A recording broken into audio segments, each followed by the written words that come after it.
As the Chinese proverb says, a journey of 1,000 miles begins with a single step. Today's a big day. You're taking your first step in your journey to learn how to write scripts in Python. It's going to be a little challenging at times, but really it's not that scary. We'll go slow and give you everything you need to fully grasp each concept before we move along. In the next few videos, we'll discover the fundamental concepts of computer programming.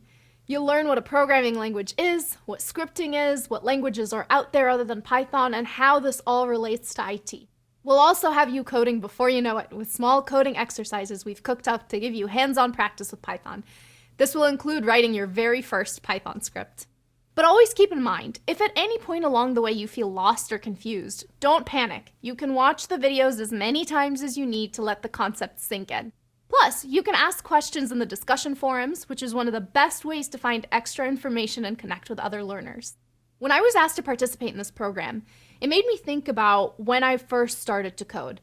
If I could give that younger version of myself a piece of advice, this is what I would tell her. It never works the first time.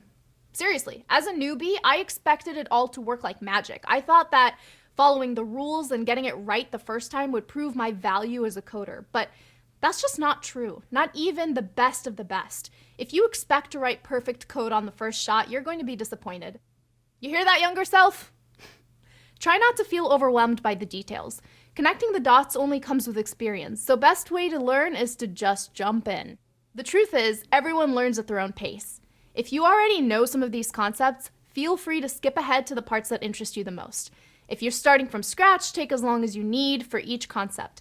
The assessments will be right there waiting for you when you're done. And if at any point you start doubting yourself, remember, even the most advanced programmers started thinking, Python? What's Python? Well, we're about to learn all about it, so let's dive in. Next up, we'll be doing a rundown of what programming is.